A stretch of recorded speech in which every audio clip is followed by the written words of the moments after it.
So you've watched every video on how to get more kills, more wins, and better accuracy in Warzone while playing with your PC or mouse and keyboard, and none of them seem to help. Don't worry, I'm Yoko of Yoko Gaming, and that's exactly what I'm going to cover in this video. So here at Yoko Gaming, we post all of our sweaty clips on Instagram and Twitter. If it's something you guys want to see here on the YouTube, I will also make another YouTube channel especially for that. But this is for tips and tricks, so if you like that kind of content, don't be afraid to subscribe in the future so you can hear my sexy voice in the future.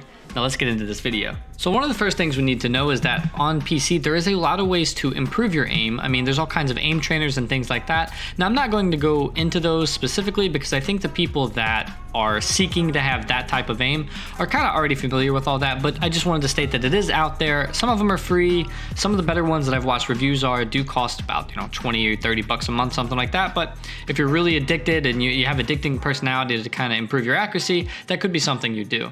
Now, I'm not going to give you my sensitivity settings and say these are the best because I don't think that's true also, but I do think there is a general consensus, at least in my opinion, that you need to have a higher looking sensitivity, keeping your head on a swivel. And then once you ADS to start learning how to track people, you really need to keep it kind of lower. An example is that I keep my sensitivity on about 10.45 for the mouse sensitivity, but when we come down to the low zoom sensitivity for the ADS, it's about 0.4. And that's because as soon as my eyes are tracking an opponent, I'm not going to be aiming all the way left or right, and I don't want any huge boost in sensitivity, if you will, to throw off that target. I'm making micro adjustments to really stay on target and track the head or the body of the opponent. So the first key I'm going to teach you guys is tracking. Now, a lot of people know how to track. A lot of people have seen videos. It looks flawless. And I'm going to show you a clip right now about it. But the best thing I can do is to tell you guys to aim for the neck and to keep your eyes drilled on the neck or the actual body of the opponent. Now, the reason I don't say the head is because there's too many variables in missing, especially in Warzone. Now, for multiplayer, you can kind of get away with that, but in Warzone, for example, there's so much distance, there's so many different variables, someone could be behind you. You don't want to miss a shot. You want to make sure that the time you have spent gunfighting is putting every single bullet into an opponent. You don't want to just unload 60 rounds and hopefully 30 of them hit. You really want to be very precise, very quick with your movements and with your shots. And so the reason I say aim for the neck or even for the higher part of the torso where the neck kind of connects to on the character is that one, you have to adjust for recoil, and two, for flinch. If it's one thing if they're running away, you can kind of get away with aiming for the head, but if you're in a gunfight, 50-50 straight up, you want to aim for the neck to adjust for the recoil of the gun, even something like the M13, and you want to adjust for the flinch that may occur and may drop off your accuracy. I've seen a lot of people lose gunfights because they zone in on the head, or even people for aimbot, for example, who zone in on the head, and the flinch gets thrown off and they lose the gunfight. So keep that in mind. I wanted to say just one more thing about tracking before I move on. I mean, it kind of pertains more to multiplayer because in multiplayer, you're getting 5 minutes to evaluate every single person on the other team, all 5 or 6 of them or 3 or whatever gunfight too. And you can see how their style of play is. You can see the panic when they're panicked, what they do with low health, what they do when they think they're about to die.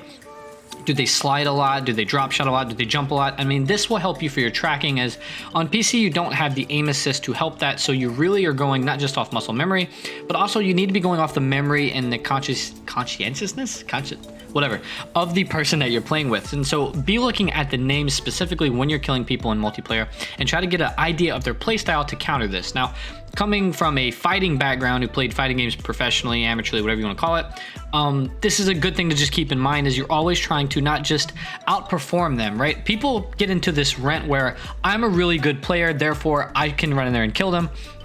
And sometimes they forget that you're actually trying to outplay another human being, right? You're trying to think and outthink them, not just outplay them. And I think as you get older and fatter like myself, you grow a beard out, your reflexes die down, but your thinking cap becomes larger with knowledge. And so you're not really quick on the draw, but you're trying to think of ways to outthink them. And I think this 3D type of chess is something that gets lost in accuracy and aim, as there is a lot more going into taking down the opponent than just putting it on their head and pulling the trigger.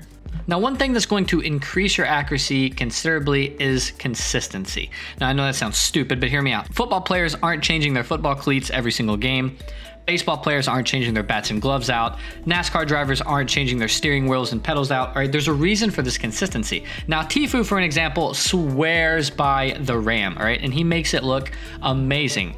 I hate the RAM. I think personally it's one of the trashiest guns in the game, but whatever, Tfue makes it look like he's a god, and he only sticks to that gun. It doesn't matter in his mind if it is the quote-unquote meta gun or the best gun. It's the best gun for him.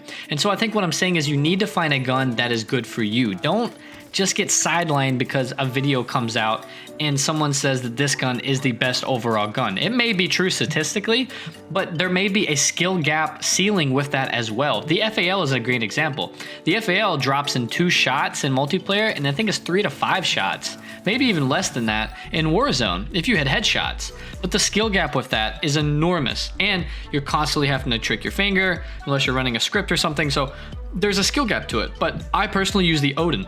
The Odin only has 30 bullets, especially in Warzone where you kind of want to thirst the opponent sometimes. It only has 30 bullets, so you're not having that 60. It does have a good bit of recoil, but it is kind of predictable, but it has a very slow fire rate. Now, however, since I've been starting using it, my stats have gone up a triple time. I mean, I've been winning games 3-4 games in a row at some point. And it's because I finally found a gun that I really loved and I'm consistent with it, and I'm only swearing and using by that gun. Now, it doesn't mean it's the best gun in the game. It doesn't mean that it's best for everybody, but it's a gun that I found personally that helps me. And I think you guys need to find the gun that helps you the most and which one you feel comfortable with. The Kilo is a great start. The M13 is also a great start. I'm just throwing those out there, but find a gun and stick with it.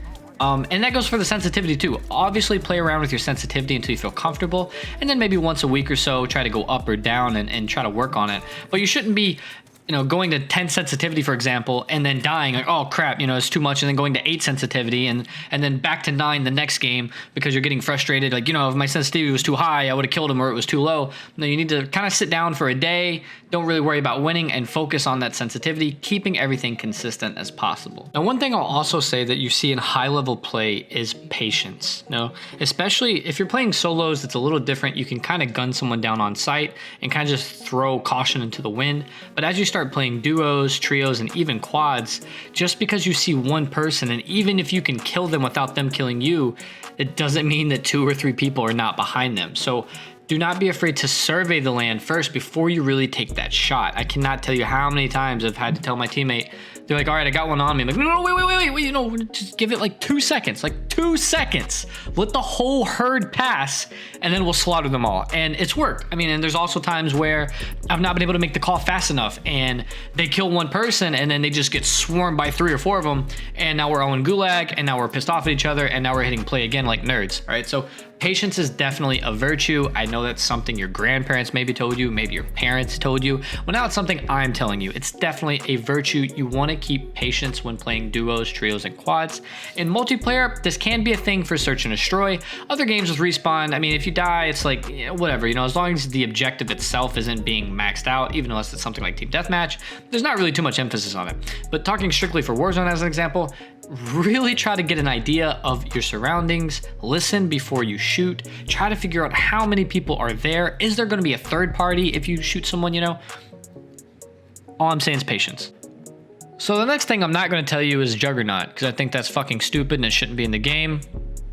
So yeah, that's it. So yeah, if you enjoyed this type of video, if you didn't know, I do talk a lot. I am an old head with a big beard. My face cam has been broken, so you won't be able to see my pretty face maybe until the next video. I am sorry for the subscribers who watched until the end and know that I hadn't put out a video in 2 or 3 weeks. My baby was sick, and so I'm sorry about that. But as always, guys, I love you. And if you want to see more great content, subscribe, leave a comment down below, or reach out to me on any of my social media sites. All right, guys, peace.